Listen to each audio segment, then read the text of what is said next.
Good evening, good morning, good afternoon, based on wherever you are, and a warm welcome to all from all over the world to this December meeting of the Rotary Fellowship of Wildlifers for Conservation. For those of you who are new here, the Rotary Fellowship of Wildlifers for Conservation is an international fellowship of a group of interested individuals who share a common interest, willing to work towards building a future in which people and nature thrive. The fellowship is open to all like-minded individuals, and one does not need to be a Rotarian to join. Currently, there is no joining or membership fee to this fellowship. We invite and welcome all to join us. We regularly meet on the 5th day of every month. Coming to our meeting today, we have a very interesting talk today titled The Feathers of Northeast India. I extend a very warm welcome to Mr. Dibyendu Ash, our speaker of the day. A little about Mr. Dibyendu. Mr. Dibyendu is the founder of Going Wild LLP and a bird tour guide to northeastern states of India since 2012. He is an eBird reviewer and an editor since 2018. He's also a member of some conservation organizations like the BNHS, which is the Bombay Natural History Society, the BWS, the Bird Watchers Society, and HEAL, which is the Human Environment Alliance League. He was born in Calcutta, but is currently working from Central Pendam in East Sikkim.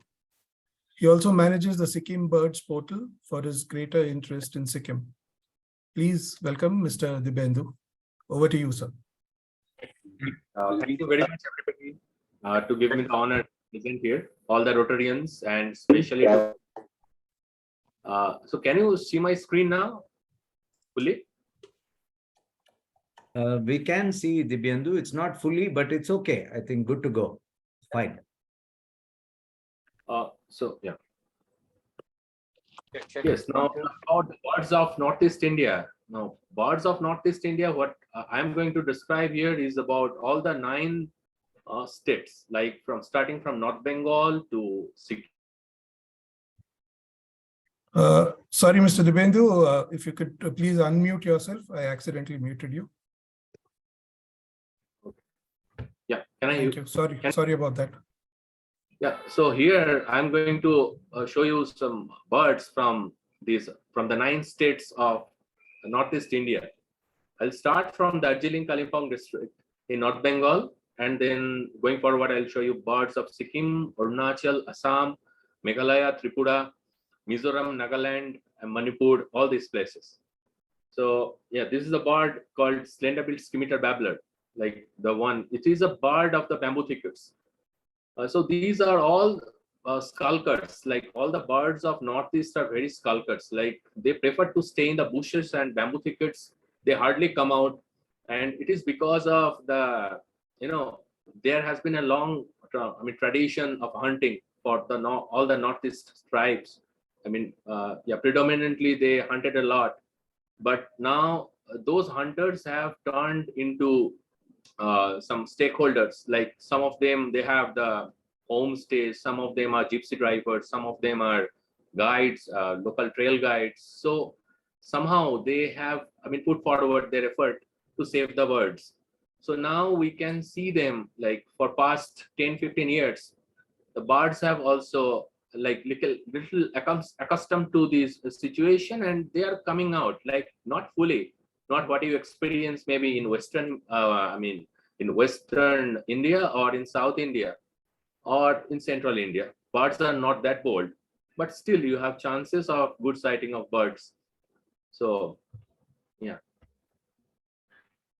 I go to the next slide. So birds of, these are the birds I'll talk about. And later in for some 10 minutes, I'll talk to you about how all these ethnic tribes are related to these birds. Like they have a tradition of folklores and the cultures. Like here you can see the Nagas are wearing their headgear. Just a second, Dibyendu, 1 second. I think the slide has not changed. So yeah, he's running it in. So Dibyendu, you can take it off slideshow mode. You can just run the direct file. Yeah, this is. Yeah, this is better, I guess. Okay. Can you see this? Can you Yes, see the, yeah. okay. Okay, so these are We missed the second slide actually. okay, in the second slide, I just Yeah. showed some array of Yeah. birds, nothing much. All right, all right. So all these tribes, they have the tradition of the folklores and dance drama thing when they showcase their culture in some travel forum. Yeah, here actually these are the Konoma people. They have a festival called Sikreni that happens in February. So there they perform all their war cry and how they are related to how they used to do hunting in the jungle and their cultural stuff. And these are the sister states I'll talk about. This is the North Bengal, Sikkim, Meghalaya, Assam, Arunachal, Nagaland, Mizoram. Yes. Coming to the, I'll start with North Bengal, Kalimpong, and Darjeeling. I think many of you have been here for birding. Here the birds are little bolder, and this Kalimpong Darjeeling district in North Bengal, the altitude variation is from the Terai foothills, and it goes up to Sandakphu Ridge or in the Neora Ridge. Sandakphu Ridge is around 10,000 feet, and Neora Ridge is roughly around 8,500 feet. So along this altitude, you see a lot of birds from different families and subfamilies. Now, talking about the Neora Valley National Park, it is in Kalimpong, and it hosts lots of birds like the parrotbills, and the Satyr Tragopan is the major attraction here. It is a pheasant, and you can see it well when you go to Chowda Ferry. You have to hike for an hour from Chowda Ferry camp, and there it is fairly common. If you visit it in summer, visit the place in summer, then Satyr Tragopan are mostly certain. I mean, it is almost a certain sighting. It prefers to stay in bamboo thickets.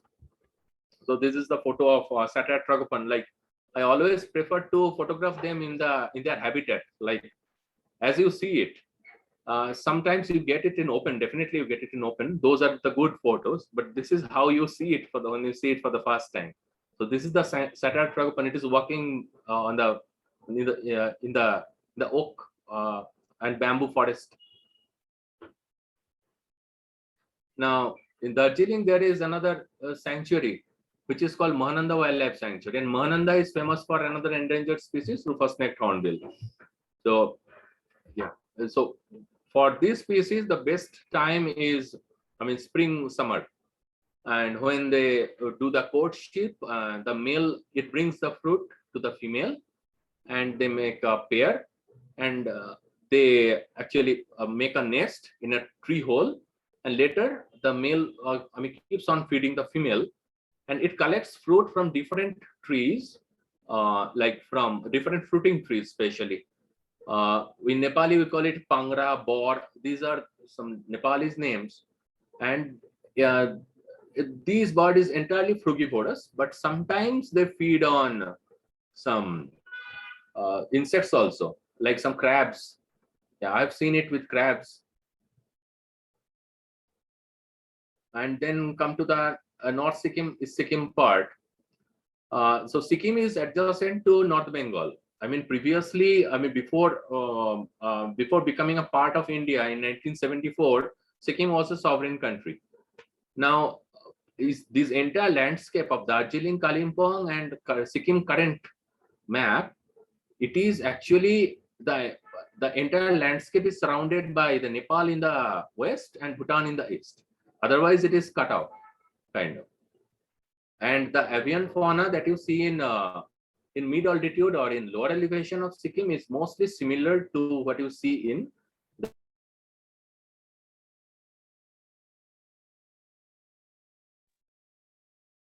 I think it got disconnected. I guess, yeah. He's in Sikkim. I don't know how good the signal is. Just let me call and check.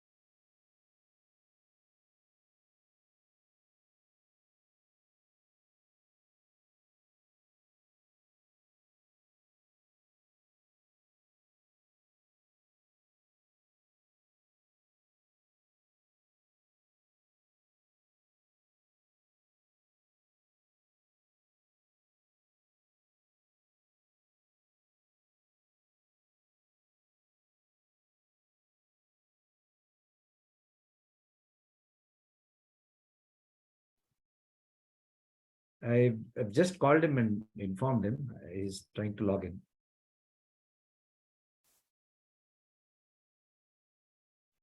Please go ahead.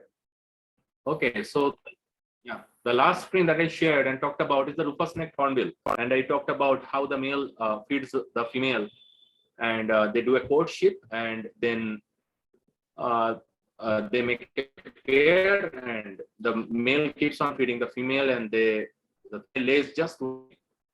And sometimes the egg doesn't hatch, and some thunder strikes on the tree, so they die. And because of poaching, if somebody hunts the male, then both the female and the chick, they both die inside the nest hole. They can't make their way out of the hole. So that is why it is an endangered species. And then in the next slide, I was going to talk about the birding in Sikkim and North Sikkim. So here the altitude variation is too much, like in North Sikkim. As I said, like in North Sikkim, it is from 5,000 feet to 17,400 feet. So as you go along the left axis, along the west axis, that is Lachen Gurdongmar Plateau. So Gurdongmar is a Tibetan plateau where you see all the Tibetan fauna, Tibetan birds, which are adjacent to the region. And Lachung is the complex where you see the rocky outcrops landscape and mostly the bearded vulture and saker fan birds. So it is quite fascinating when you see, I mean, can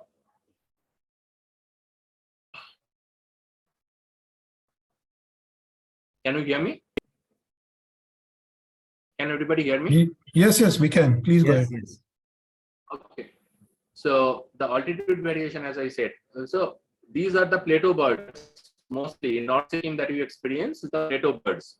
Otherwise, on the way, when you go up in Lachung and in Lachen, in those villages, you see the high altitude conifers, mostly the junipers, larch, spruce, and silver fir, these three species.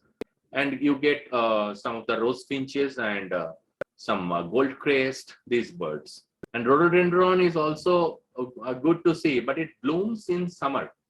Like in March, April, May, and June, the blooming starts in March in lower elevation from 7,000 feet. And the last blooming, it takes place at a higher elevation at 13,000, 14,000 feet, but the rhododendron shrubberies are there. So as the altitude goes high, the thicket and the flowering, it changes. Like the flowering season in lower elevation is in March, and in higher elevation it is July, August. Now this is the blood pheasant which roam around the birch and silver fir forest. So it is the state bird of Sikkim, and it is the most elusive one. This is the male of blood pheasant, and this is another bird. This is called Grandala. It has a very nice bluish shin, and it prefers to stay in rocky outcrops, but it comes down in Lachen and Lachung Valley in winter. Like this is the month, like in December, in the next week, I'll be going out to conduct a tour for Grandala. So people come for Grandala and they see the tree full of Grandala. Like it is a very fascinating sight. And there are some finches and rose finches, which you exclusively see in Tibetan plateaus. These are the rufous-necked snow finches and white-rumped snow finches that you see in the plateau region. But streaked rose finch and great rose finch, they can be found in where the Himalayas in merging with plateau. So all these birds are very specialized birds, like for their habitat, and but because of some habitat fragmentation, because of some army activities or some hotels coming up in new places, they are losing their grounds. Now I'll talk about the famous Pangolakha Wildlife Sanctuary. Pangolakha Wildlife Sanctuary, it is just 128 square kilometer area, but the elevation starts from 2,100 feet to 14,300 feet. As you go along the sanctuary, there is a motorable road which takes you 46 kilometers from this lower elevation to the highest elevation. And as the altitude changes, the bird vegetation, the forest vegetation changes, and so as the bird diversity. So here the most expected species are some pheasants and some parrotbills and Wartstrogon. Wartstrogon is another bird. For this bird, people actually go to visit Eagle Nest Wildlife Sanctuary, which is in Arunachal Pradesh. I will come to the next slide when I describe about Wartstrogon. This Wartstrogon is very recently recorded in East Sikkim district, the lower extent of Pangolaka Wildlife Sanctuary. Otherwise, this bird was previously recorded in Neora Valley National Park also. And these are the some 4 pheasants that I am going to talk about. This is the blood pheasant, Himalayan monal, satyr tragopan, and Kali pheasants. So blood pheasants, the state bird of Sikkim, they actually prefer the oak birch forest, which is the higher elevation zone for Pangolaka. And little below, you can see Himalayan monal.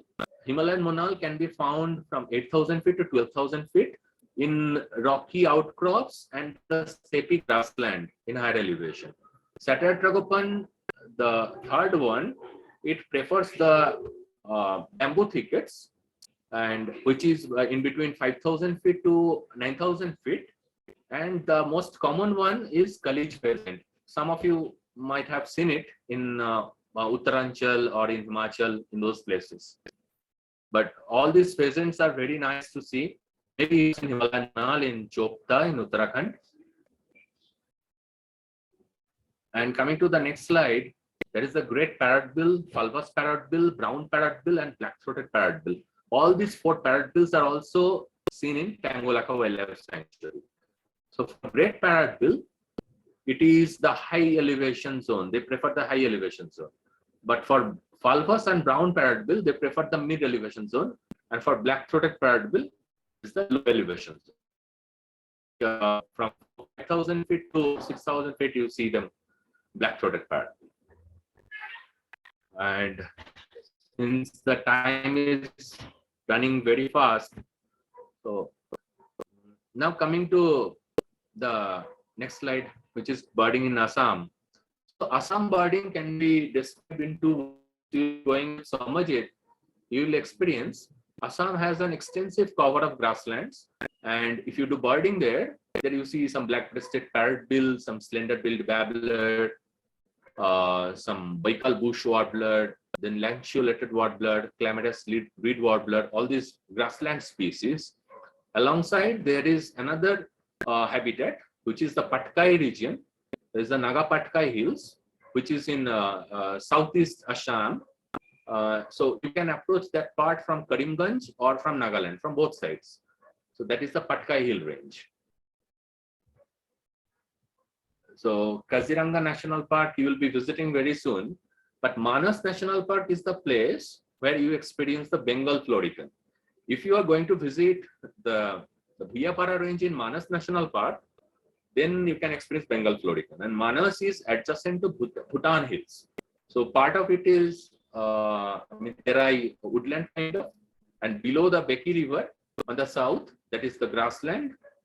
And for Kaziranga, it is south of Brahmaputra. It is on the south bank of Brahmaputra. So there you see swamp francolins, marsh babblers, and some bunting species. And Dibru Saikhoa, as I was saying, that is in Upper Assam, and that is in the Patkai range.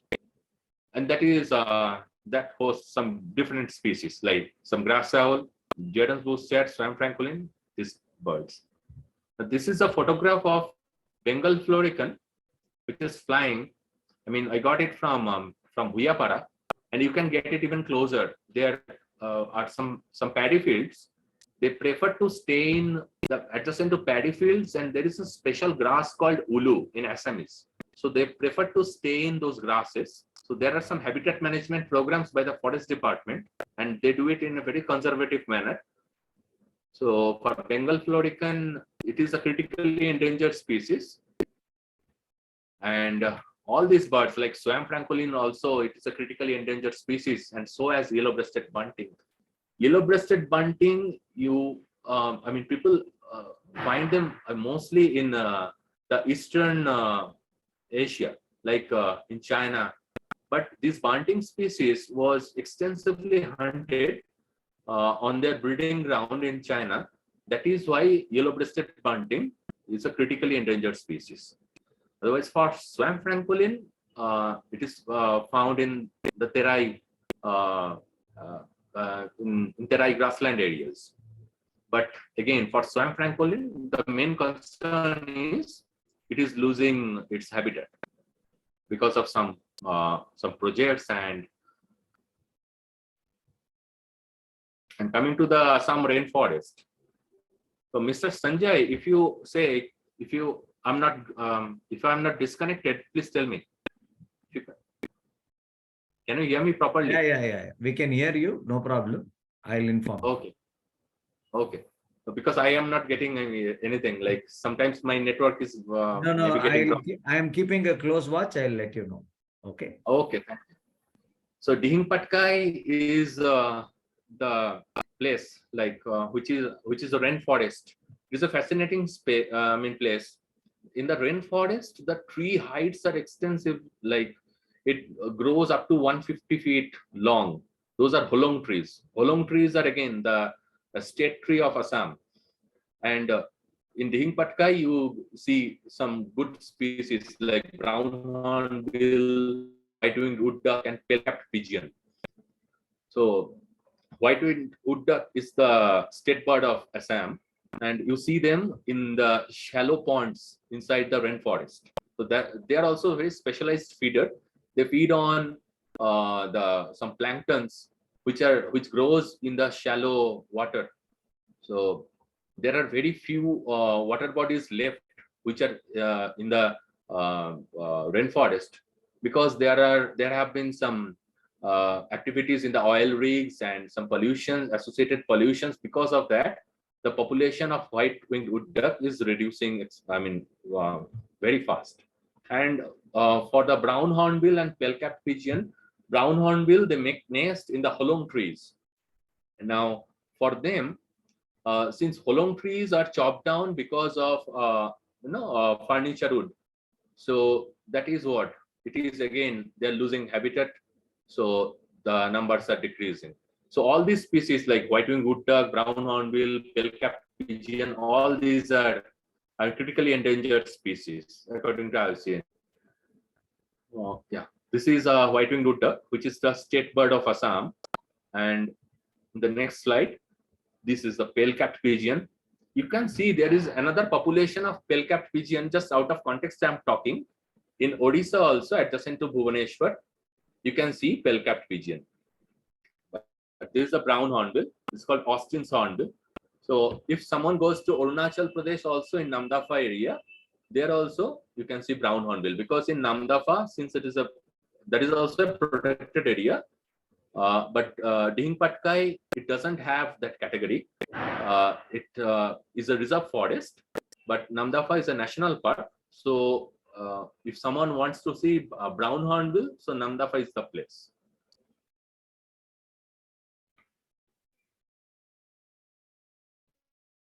Next slide, that is Meghalaya. Meghalaya, as the name suggests, like it is from Sanskrit. It is a place of, full of clouds, and almost every day it receives, too much rain, be it Shillong Plateau or the East Garo Hills or West Garo Hills or Khashia Hills, everywhere. So this is I'm standing on a double route bridge. So for this place, you have to hike a lot. But in general, when you do birding in Meghalaya, you don't have to you don't have to hike much, because most of the birds that can be, most of the birding takes place along the Shillong Plateau. And Mawphlang, Umnitnagar, Modok are the places where we do bird watching mostly. So it can be done in 4 or 5 days. Doesn't take much time. Now there is a special bird which is stony-breasted wren babbler. this bird can be exclusively found in Shillong Plateau. There are no other places in the entire earth that you can see this bird. So it is a very Meghalaya endemic species. Otherwise, there are some other fascinating birds like Assam laughing thrush, crested finchbill, grey sebia. Now, these birds like Assam laughing thrush, crested finchbill, grey sebia, you can find it in Nagaland also. But again, birding in Nagaland is quite challenging because of hunting pressure. Where, as you can see, these some birds which are adjacent to Nagaland, you can see the similar species more easily in Meghalaya. So this is the tawny-breasted rain babbler, and which is endemic to Meghalaya, endemic to Shillong Plateau, I must say. Not entire Meghalaya you can find it. I mean, not even in Cherrapunji. If you go beyond Cherrapunji in the south of Meghalaya, you don't see this. You just see it in Shillong Plateau. It prefers those those grasses. And these are some photographs from Mogdo bridge. So Assam laughing thrush, rusty-capped fulvetta, grey sebia, and crested finchbill. These are all South Brahmaputra birds. And so on the both side of Brahmaputra, when you visit the north flank of Brahmaputra, those birds are different. And when you visit the South Brahmaputra, those birds are also different. Like so, Brahmaputra, this floodplain and this river, it acts as a geographical separator. Though on both sides there are hills. Like in the north there are Arunachal hills, in the south you have Meghalaya hills, but the species varies a lot because Brahmaputra it separates. It is a geographical separator. Now coming to Arunachal Pradesh. Arunachal Pradesh, as I was talking to, few minutes before with Mr. Sanjay when we opened the meeting. So there are three places majorly where you can go for birding in Arunachal. One is Eagle Nest, another one is Mishmi Hills, and the easternmost part is Namdapha. So Namdapha National Park is adjacent to Burma, Myanmar. Whereas Mishmi Hills and Wolong, that is the bird habitat, and the bird habitat is more similar to China.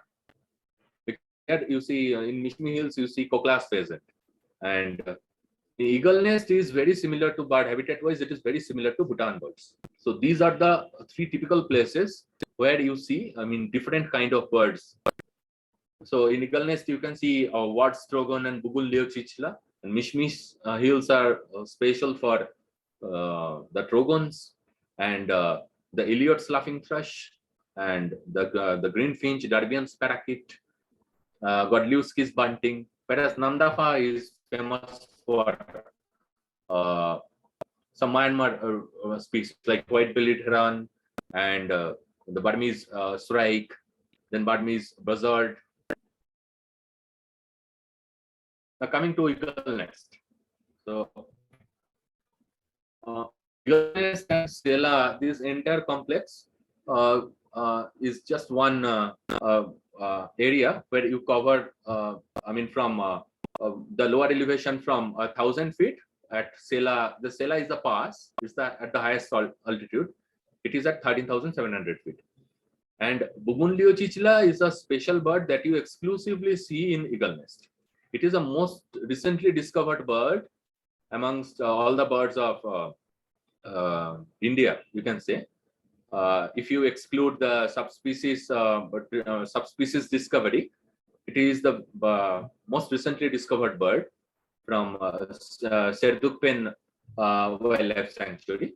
So Serdukpen is it is close to Tenga, and there you see Bugun leochichla. Otherwise, there are birds like Watts trogon, and there are birds like Sikkim wedge-billed babbler, Kachar wedge-billed babbler, all those species. And snow partridges and long-billed stilts, these are birds from Sela Dirang complex. Like snow partridges, you will see at the higher elevation of Sela.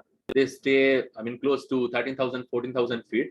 And they are relatively easy to find and see because they forage on rocky outcrops and they feed on some grass seeds which grows in the steppe grassland. So you can fairly see them in open. And for long-billed stilt, you have to find it through your binocs and through your digiscope because they camouflage very well in the boulder.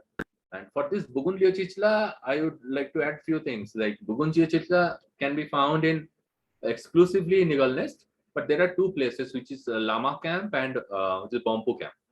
Now the fair sighting happens in adjacent to Lama Camp.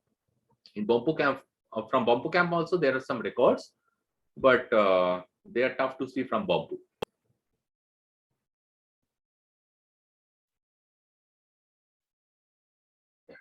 So this is the photograph of Bougainvillea chichla. And they are extremely skulker, like they hardly come out. And if they come out, I mean, the photographic opportunities are very less unless you spend some, I mean, 2-3 days for this bird. Yeah. For other birds, they come out, but for Bougainvillea chichla, it is really tough. Like they just give some flicker of second for clicking, for photography.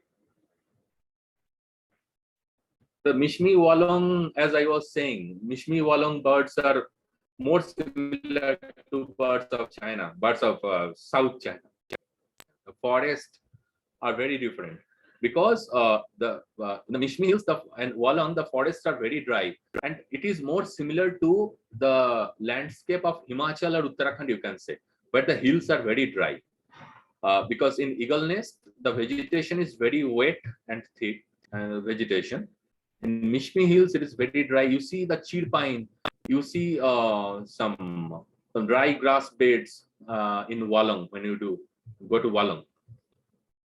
So all these species like Godlewski's bunting, Cockless pheasant, then black-headed greenfinch, American pipit, all these they prefer the dry vegetation. So you find them fairly in Wallong. And sorry, I missed to speak about the Mishmi Rain Babbler. This Mishmi Rain Babbler, what you are seeing in the left, it is endemic to Mishmi Hills, and there are very few places where you see it. Like Dibang Valley is the only place, and just below Mayodea, there are few places where you find Mishmi Rain Babbler. And beautiful nuthatch is also another fascinating bird.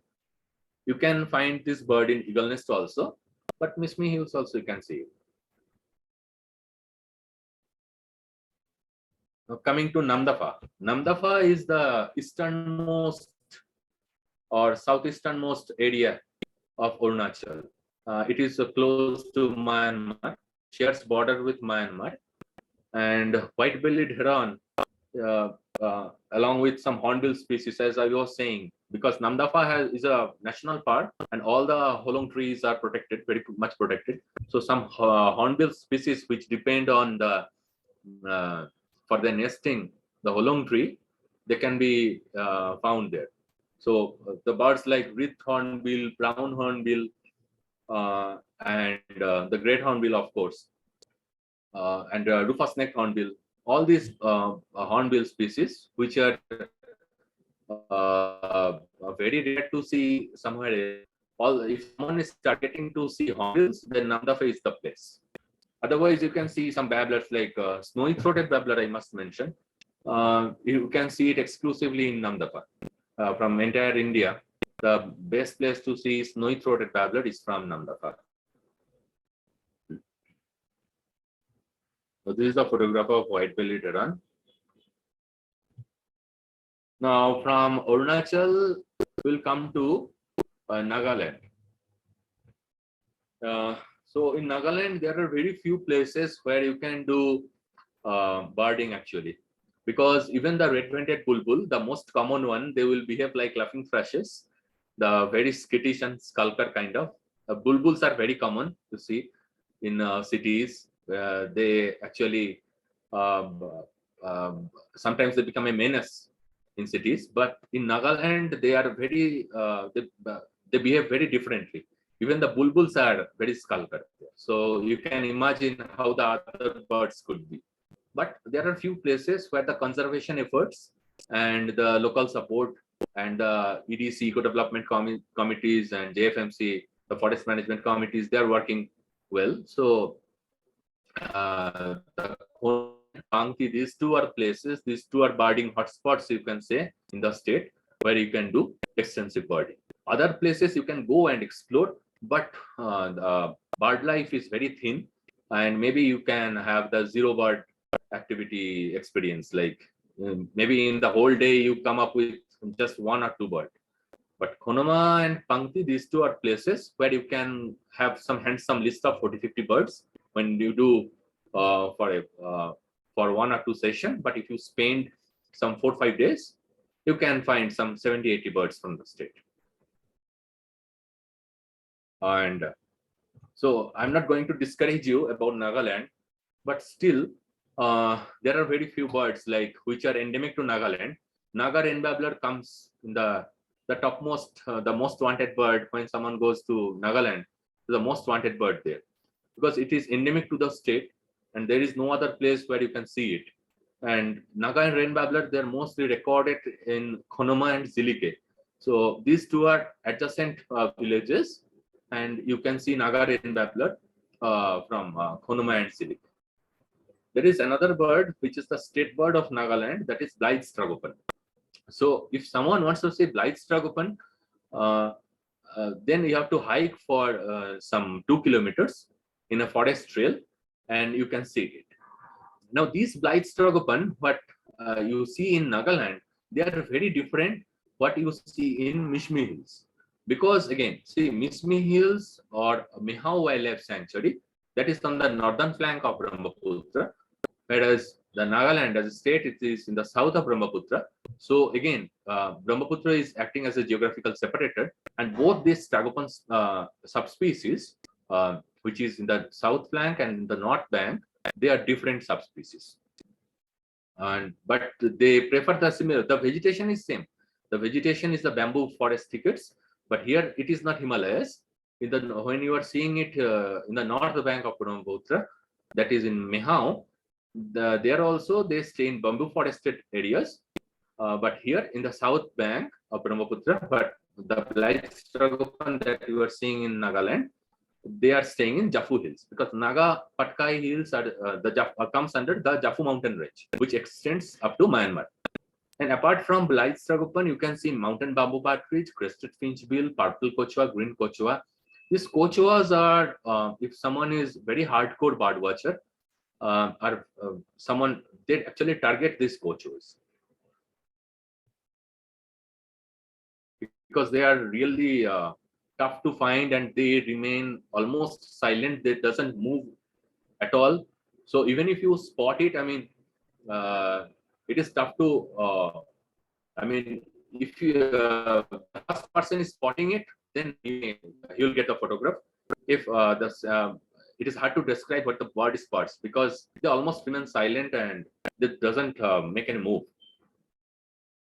So this is the state bird of Nagaland. This is Blythe's Tragopan, and you get it in KNCTS, the Konoma Nature Conservation and Tragopan Sanctuary. That is in the at some higher elevation. You have to hike for 2 kilometers from Konoma, and there you get to see this bird. And these are the mountain bamboo partridges, as I was saying. These partridges, they also prefer to stay close to villages, and sometimes you see them around KNCTS also. But they always move in flock and they make a lot of noise. So by hearing their call, you can focus from which I mean grassland they are calling. Accordingly, you can approach the trail and you can get to see the bird. Yes, these are the purple kochua and green kochua. They are very skulker birds, almost remain silent, as I said. The Pangti is Pangti Doyang area is adjacent to Mokokchung. That is, say, if you are coming from Jorhat of Assam, that is close. Otherwise, if you land in Dimapur, from there also you can go.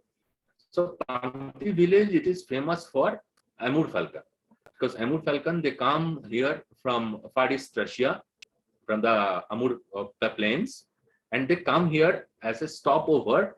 In the previous month, or in October, from October mid onward till November mid, they come and make a stop at Pangti Are village area, and they use this ground as a stopover to gain their energy and to feed on some insects, some locusts, and then they move back.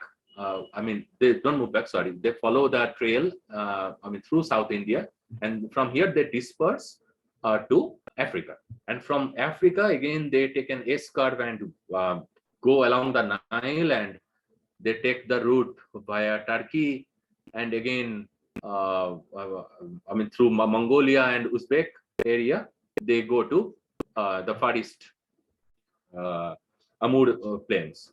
So this is the trail they follow. So this cycle takes place. This is an annual cycle. So they visit both the north and south hemisphere. But this Doyang Pangti and Are complex, there you can see Amur in lakhs. Like if you spend, 2 days, mostly they flock in the morning and they flock in the afternoon. You'll be amazed to see, tree full of Amur falcon and lakhs of birds. To be frank, in no other place in the world you can see the congregation of lakhs of Amur falcon or any raptor species as such, because raptors are solo hunters. Like be it a black kite or a griffon vulture, they may make a pack like 4 or 5 of them, but when you experience them in lakhs, unlike flamingos, it is sight kind of. Took this photo from Pangti. Now coming to Manipur. Manipur is famous for Loktak Lake. The Loktak is a lake region where you see some of the some Barasinga, the Sangai deer they say, the Sangai in Maitai, and there you see the grass owl, because in Loktak river, in the lake region, this eastern grass owl, they are the native breeders here. So this eastern grass owl is or the Australasian this grass owl is found in the lake. Otherwise, you see the laughing thrushes and Leochichlas. Now this is a different Leochichla. This is a red-faced Leochichla that you see in Manipur. Otherwise, the birds like yellow-throated laughing thrush and brown-capped laughing thrush you see in Loktak Lake. But yellow-throated and brown-capped, both of these laughing thrushes are very skulker birds again. You can see them in Nagaland when you go to the Jafu mountain in KNCTS. There you see them, but photographing these laughing thrushes are very tough. But if you come to visit Loktak Lake, these laughing thrushes are pretty easy to photograph. This is the night photo of eastern grass owl when it is in flight. And this is a brown cap laughing thrush. Yeah. And the next one comes the red-faced Leochichla and yellow-throated laughing thrush. All these birds are very skulker because they have been hunted for centuries, for thousands of years. So very recently, because of the conservation efforts, they are little comfortable, or at some village areas they are coming out. So at those places, you can see them. Otherwise, it is really, especially if you go to Nagaland birds are really tough. You will, get to see the bird if you are good with binoculars, but with cameras, it is hardly possible. Now, Mizoram is the last state that I'm going to describe. Yeah, because I don't have much experience for Tripura or for yes. So I'll skip that. So in Mizoram is famous for the Blue Mountain. So Blue Mountain, again, it is the extension of the Jafu Mountain range, and the Phuangpui is the area from where you do the birding.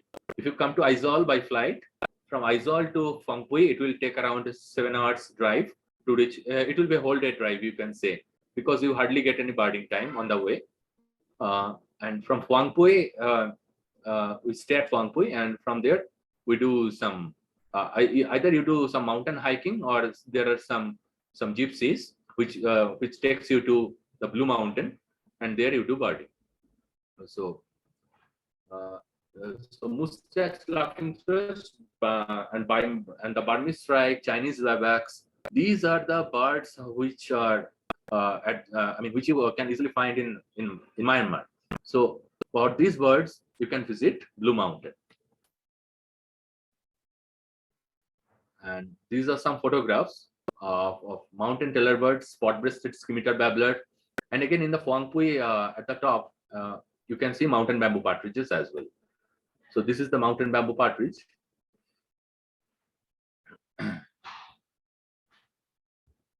Now for Tripura, I'm yet to explore Tripura, so I don't have much to say. Like there is a sanctuary, Trishna Wildlife Sanctuary, which I'm planning to visit this February or March. I'll do a solo expedition kind of, and I'll try to see what is there. And before that, I can't make any slide.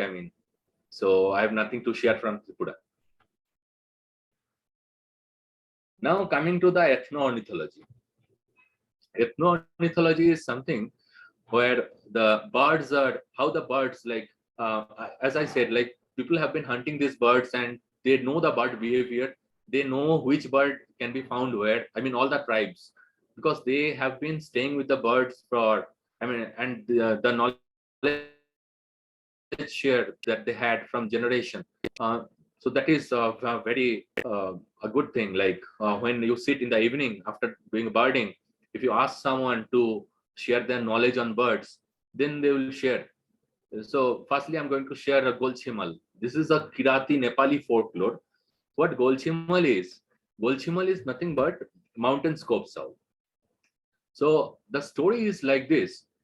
There was a king, and they had been in their palace, and and the king had a daughter, the princess, and one night the queen was killed by some traitors. So the princess lost the mother, and she started crying. And on the next night, the king got married to another queen, and the stepmom, she started torturing the princess. Even she torched she torched the princess. So it was all the burnt clothes and skin. So she had nothing to wear. So it was a dark night. So she was out in the forest, and all the forest birds around, they actually gave their feathers to the princess, and that is how she was dressed again. And that is what mountain scops owl is. So in some afternoon or in the early evening, in the dawn dusk period, in the early morning also, if you see some hooting noise, it is a double note kind of cook, cook. It is from mountain scops owl, because it is crying and asking for other birds to help. So when it calls, other birds actually mock chase it. And if there is a mountain scops owl, other birds like teats or some sparrows or some minla or some babblers maybe, they all on a sudden they become active and started mock chasing. But in the folklore, it was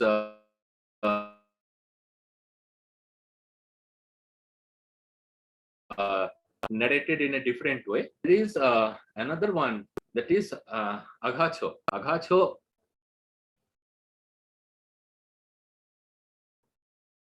Can you hear me? My internet connection was little low. I mean, unstable. No, we Mr. can hear San- you. We can hear you clear. Don't worry. Please go ahead. Mr. Sanjay, can you hear me?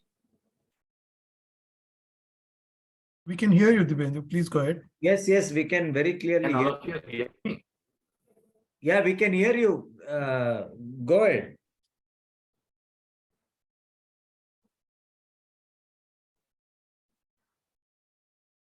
Can you hear me?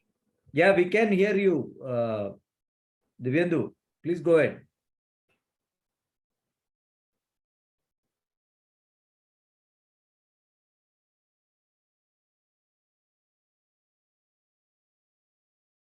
We can hear you. You please go ahead. Okay, so and the slides, can you see those? Yes, we can see the slides also. I think you are not able to hear us through the system. Okay, okay, okay.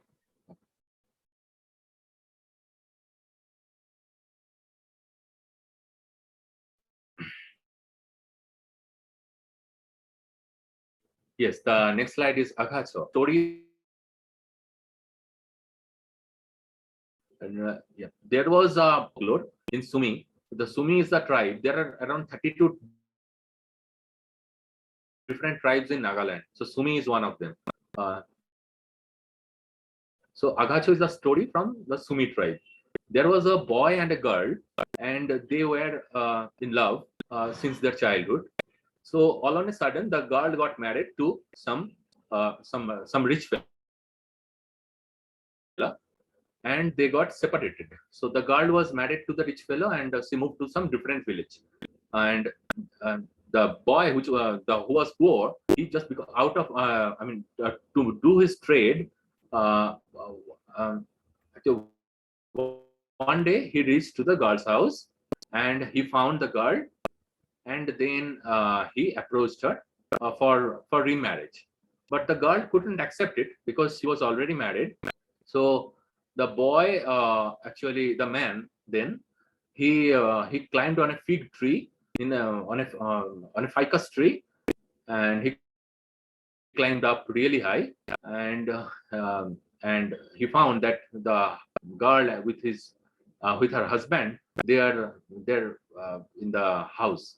So the husband came out, and she asked the girl, who was that guy? The husband was about to kill the person, but he couldn't find him because the man has moved up, climbed up in the ficus tree. So again they moved inside. The then the person actually converted himself from a man to a hornbill, and he dropped a feather on the ground, and later the girl collected it, and in the night she had a dream that this is a message from her lover, that they will keep connected. Every night the girl will come out in the morning, just below the ficus tree, and the man, he will drop one of his feathers from the ficus tree. So again, it describes how in the people or in the folklore also, the bird feeds on the ficus or the fruit, and so it is about the love between the man and his girl. So that is what Agacho is in Sumi tribe. And coming to the last slide, which is Northern Raven here. So Northern Raven, in both in Hindu and in Buddhist mythology, it plays a major role. Like the Bhutan king, in his crown, he has a motif of raven, because raven, they consider is it controls the time, and it controls the birth and the death of a person.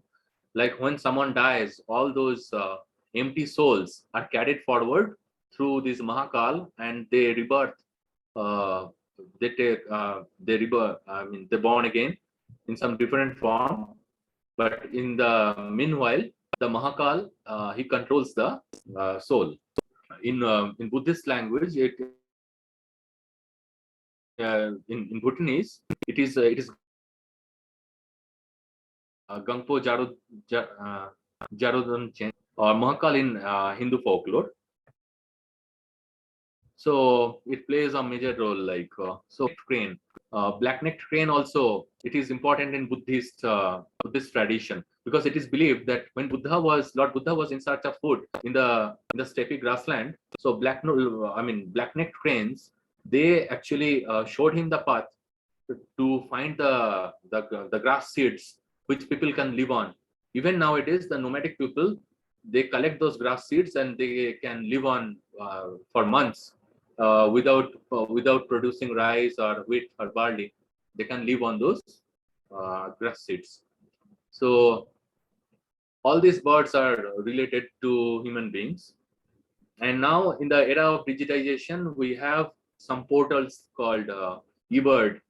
I mean, where you can at the end of the tour, where you can upload your all the bird data or all the birds you see from a tour.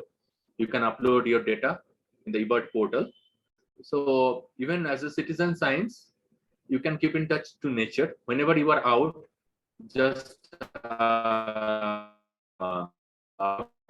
like if you're bird watching, just adjacent to your village or adjacent to a city, just be there and make a bird list every day, and that is somehow will help for the citizen science program.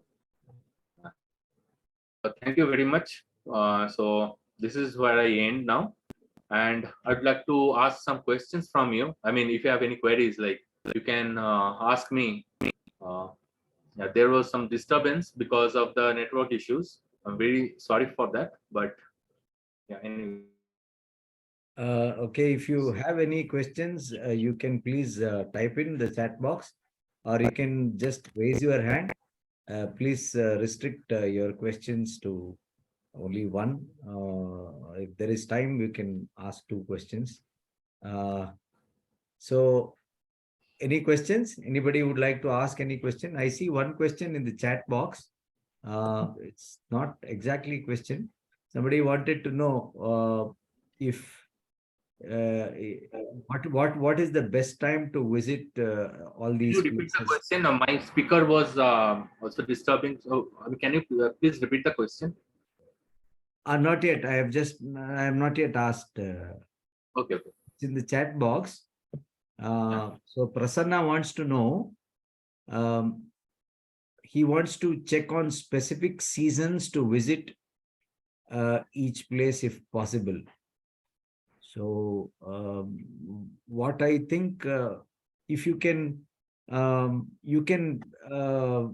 just make a list of these places, Dibyendu, and Yes. then tell us what is the best time to visit. If you can send it by WhatsApp also, I can share it in the groups that Yes, we have. I think that would be easier. But I'm sure we may not be able to remember everything. So this way, if we are able to document, I mean, if we are able to retain it in our WhatsApp group, it will be nice. If you can just share us that, it will be suggested something like when you are visiting the I mean Nagaland, Mizoram, or Manipur, or Meghalaya, try for the month like from the post monsoon to summer, maybe till March, not beyond that. Yes. So October to March mostly for Meghalaya, Mizoram, Nagaland, and Manipur. And Tripura, I don't know. I'm yet to explore. But for other states, like you can do it in the pre-monsoon, in summer months, or in the post-monsoon also. But avoid winter months again for the Himalayas, because in winter, like for Sikkim or North Bengal or Arunachal, all these places become extremely cold and birds hardly come out. So it has to be either post-monsoon or pre-monsoon. Right. Sister. Okay. And you can plan, but I will share as you suggest. Yeah. So that it becomes easy for the members to, plan if they want to really visit. Okay, then. If you can please close the presentation, so we'll be able to see all the members there.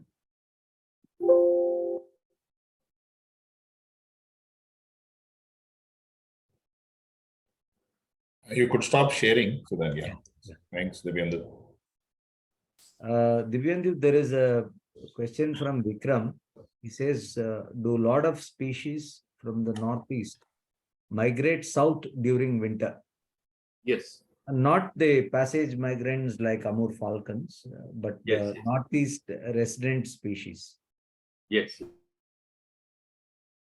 Yes.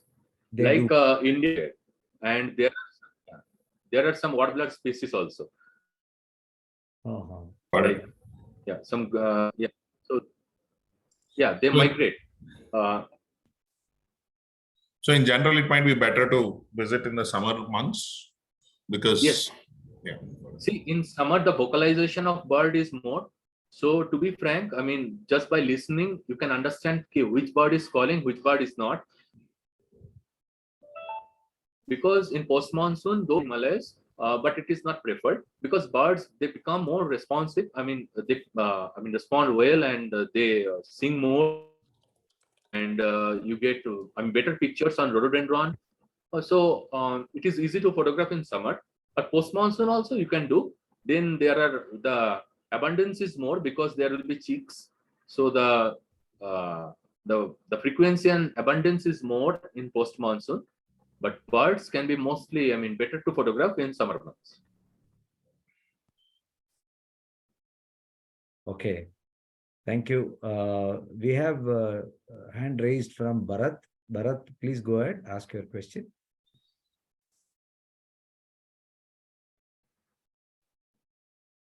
Bharat? Yeah, thank you.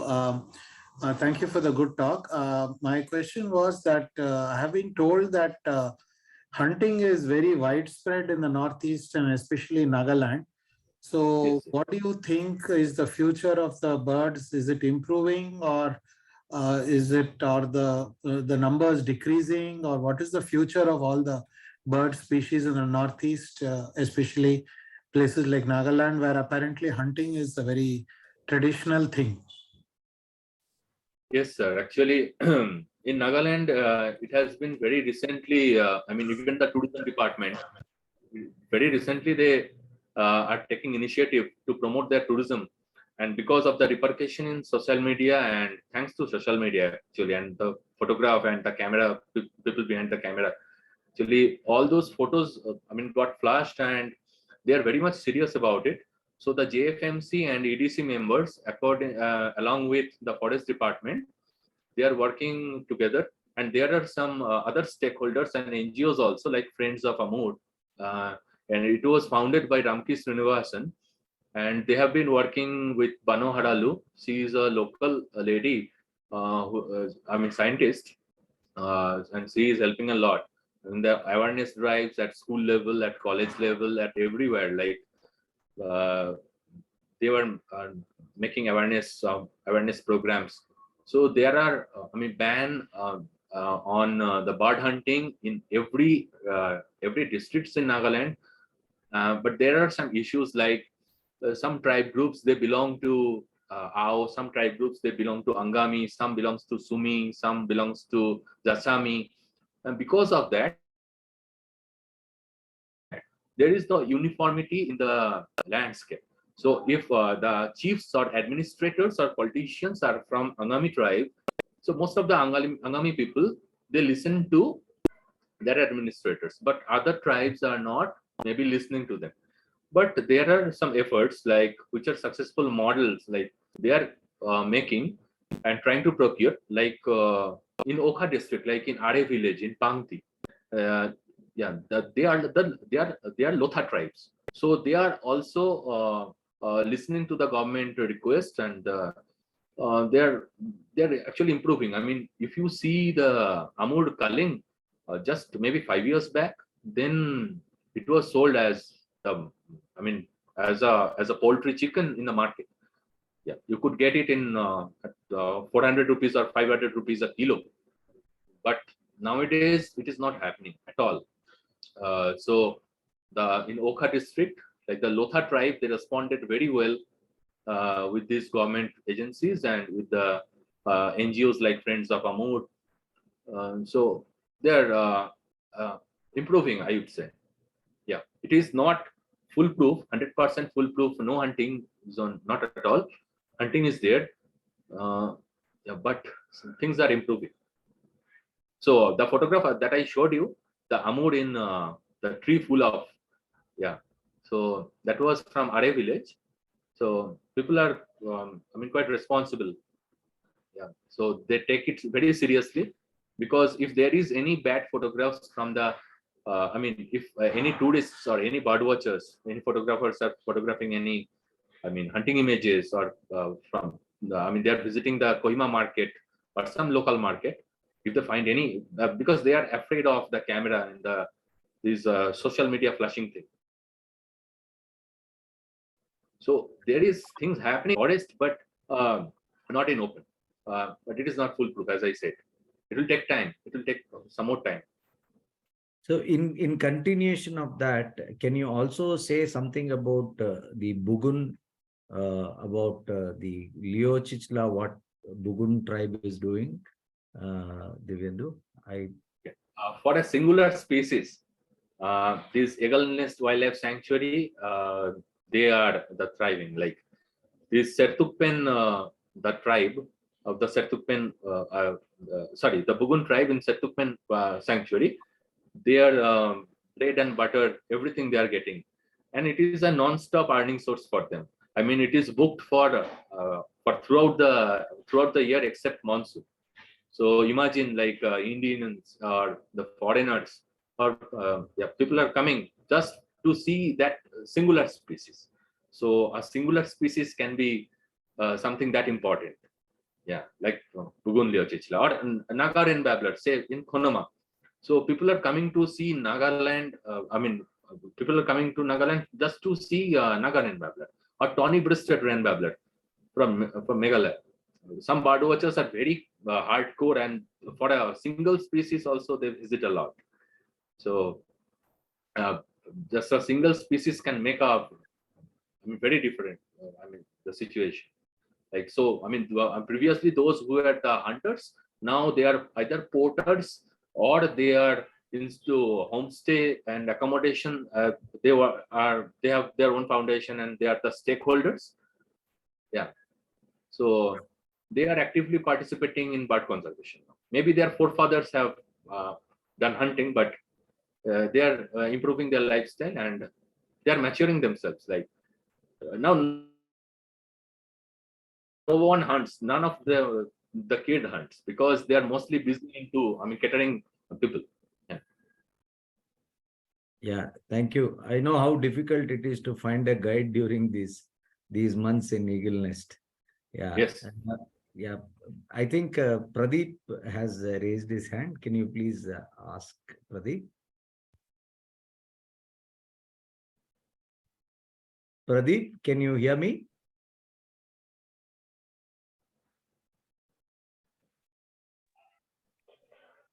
Hello, can you hear me, sir?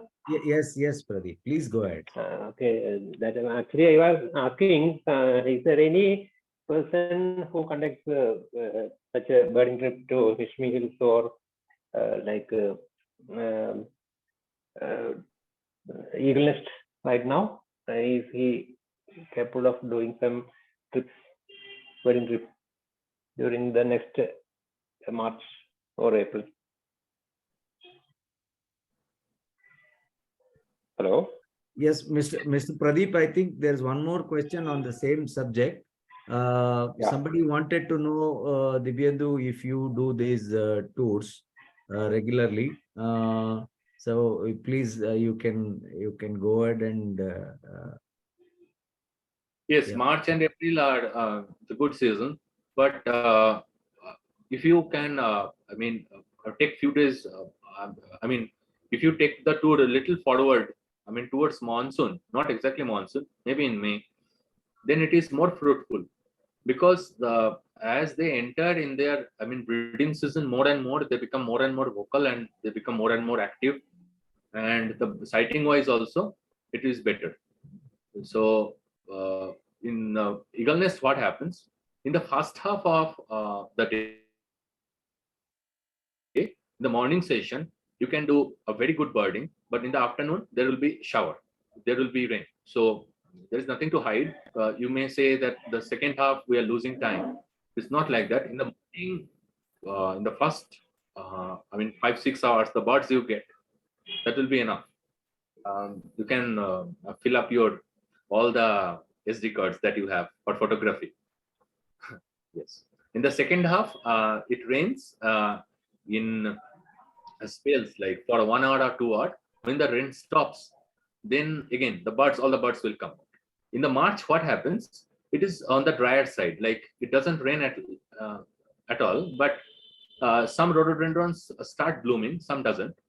So if you want to visit Eagle Nest, then I think May is better compared to March, because that is the vegetation wise, it will be little wet and not entirely dry, because birds prefer to be in the little wet vegetation. If the vegetation is very dry or if it is very sunny, then it is tough to get birds in Eastern Himalayas throughout. It is true for all the Himalayan states, like for Sikkim also, or North Bengal also, for Arunachal also. Yeah. So that is what I said. Like if you are planning, then don't plan it in March exactly. Better you can plan it in May. Yeah, thank you, Divyendu. Any more questions? I think it's been a wonderful session. Thank you, Divyendu. Thank you for taking time and and I really apologize for the network issues. I really apologize for that. No, What happened? can't do anything. I know you are in Sikkim, and you're right now you're in between your tour, I guess. Yeah. Are you in between your tour? No. I'm not in my tour. Okay, No. okay, all right. Okay, you live in I Sikkim. have a free time. You, Yes, you yes, live, yes. you live in Sikkim. Oh, that's nice. Okay. I think your friend Nahar, our friend Nahar has also joined from Orissa. He was mentioning that, he had met you in. Actually, in 2017, I met Nahar, and we Okay. had some project, the JICA project there, Yes. Japanese Cooperative Agency projects there. Yes. So they have developed some villages into some ecotourism zones, and those villages are flourishing now. Some of those villagers are active participants into, bird watching. Like they are the stakeholders now.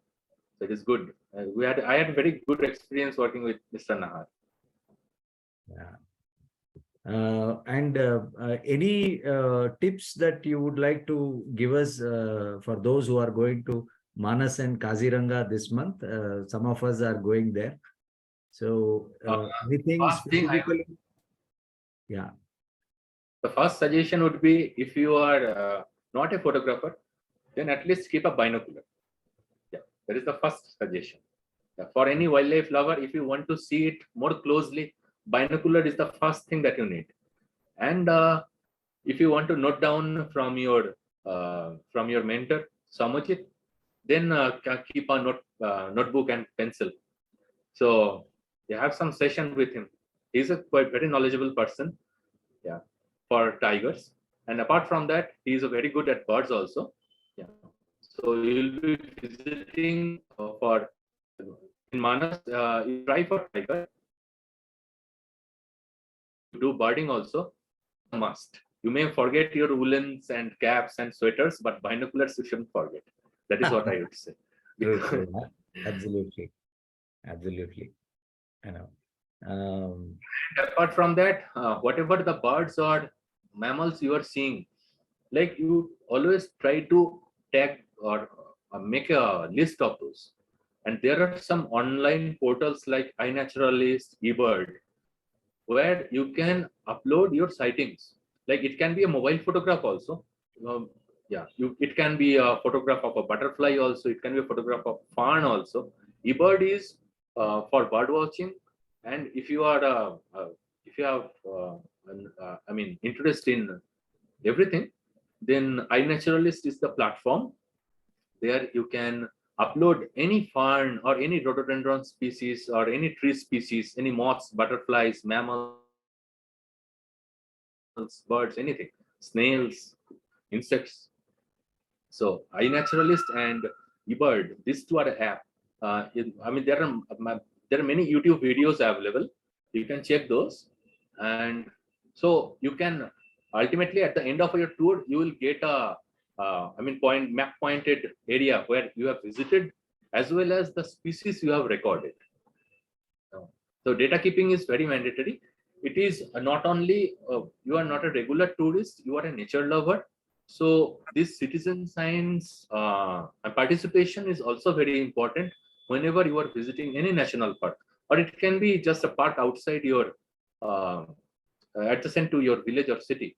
So whenever you are in some jungle, you try to keep a tab on all the things you are seeing, or all the trees, or all the butterflies you are coming across.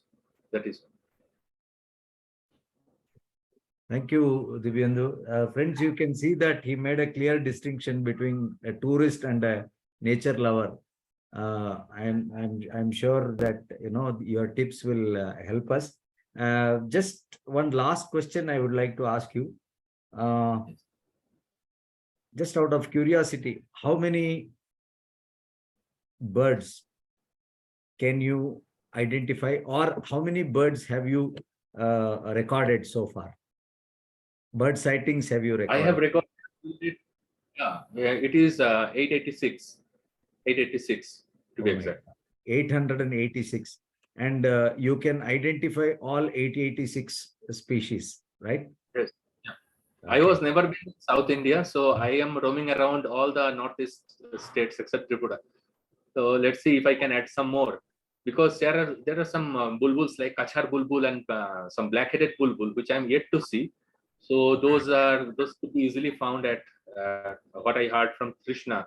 Otherwise, in Trishna, I'm expecting some spectacle gibbons, spectacle monkeys. Monkeys. So Okay. yeah, spectacle monkey. So yeah, for that I'll visit. So please do visit. You have so many friends now in South India. Please do visit, and I'm sure you will reach 1,000 very soon. Yeah. Okay. And I'm not hunting. I mean, I'm not looking for my statistics, to be frank. I'm not making any target checklist or anything. See, for me, bird watching is not about target. It is not about achieving something. So even as a tiger watcher or a bird watcher, okay, back of the mind that is there, but there are many unsuccessful attempts or many unsuccessful, visits. Like, so I'm not disappointed. So the bird list that I have is from past 14 years. That is what. So I'm not hungry for birds. Like, I don't want to make it 1,000 in next year, or maybe I'll do it at ease. Like, I have time. So maybe in 5 years or 10 years time, I'll do it. But statistics is not the main thing.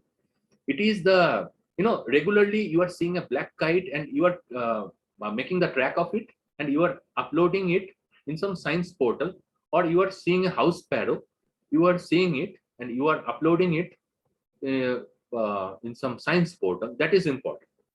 I think okay, people engage in Facebook or Instagram, that is good, but these are also the platforms where you can engage yourself, and you can these are like science portals. You'll not get the likes and shares, but there are people, there are the conservation scientists, and there are some people, when people make the brochure, they will ask for images.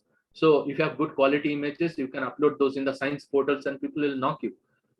So statistics is to some extent is good, but for self, I mean, if I'm doing something for myself, that is not. I mean, statistics is not my thing. Absolutely. I think we should all, I think all of us would like to follow and, follow what you said. It's not for statistics, but to know their behavior. So many things to know about each species. It's such an amazing thing. Thank you so much, Yendu. And every time you thanks. Sorry? Yeah, every time you hear a warbler, like all the warblers may sound similar to you, but Yes. But distinguishing them by call, that is more important. Absolutely, absolutely. And I thank you sincerely on behalf of our entire team. It was a fantastic session, and there are a lot of messages which say that it's a very nice session. Your knowledge is impressive and thorough, and people have thanked you for your presentation. And Nahar Actually, says, yeah, Madhumita Vishnu.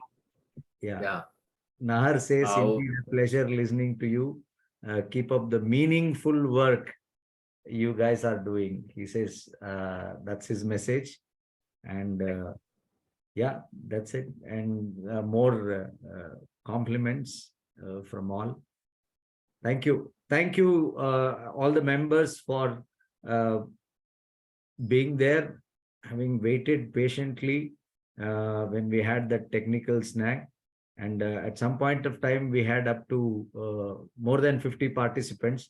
Even at the end of it, we have 26, which is a good number. It shows how good the presentation was. Thank you, Divyendu. Vikram, would you like to say something about what work you did with Ramki?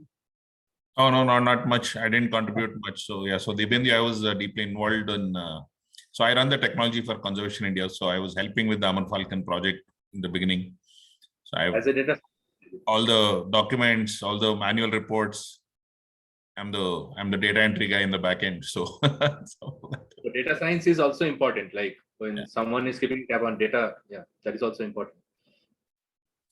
You did a wonderful job. Thank you. Thank you. Subodh, would you like to say anything? Is there anything that